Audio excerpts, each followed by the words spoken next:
Coach, what was your message to the team in the locker room? Well, we didn't play well enough, and we were deserving of finishing second today because in all three phases we looked like a team trying to find an identity.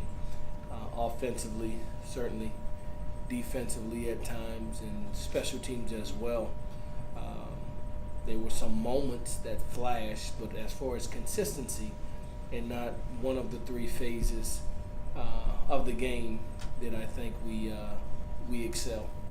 Had trouble getting the running game going tonight. Just kind of again the no consistency. What were they doing?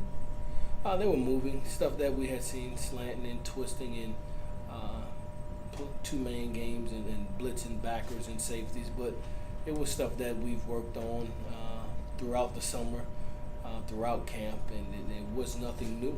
It was nothing new, but we're youthful at some spots, and a couple of times, we were put in a position where a back was on the defensive end instead of what we had planned to have our tackles on the defensive end and the back on the backer, and that's communication throughout our team. We looked like a youthful offense that sputtered, and we're growing up at the quarterback position.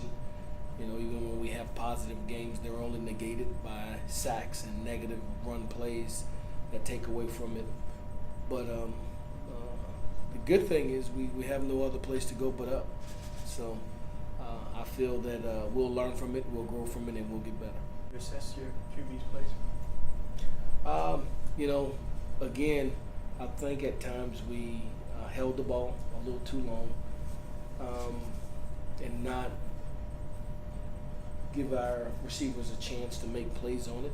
I thought at times when we got into a tempo or a 2-minute drill that they looked very comfortable at times doing it.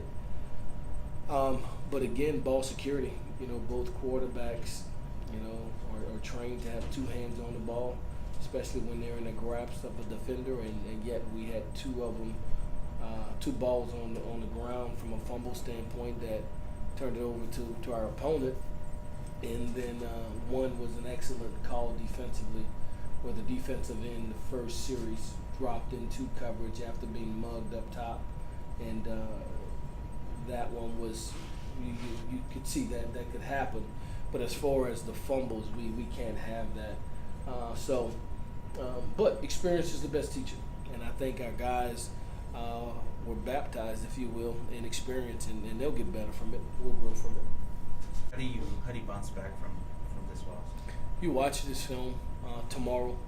You make corrections and you move forward, knowing that you have an opponent that's sitting with a watchful eye, looking at the things that they may see that we're vulnerable to do or be susceptible to, and you fix those things so it doesn't happen to you in a week 2. And you immediately put it behind you. Start a Monday preparation with all eyes on Baylor. You treat it no different than a victory. You put it behind you and move forward.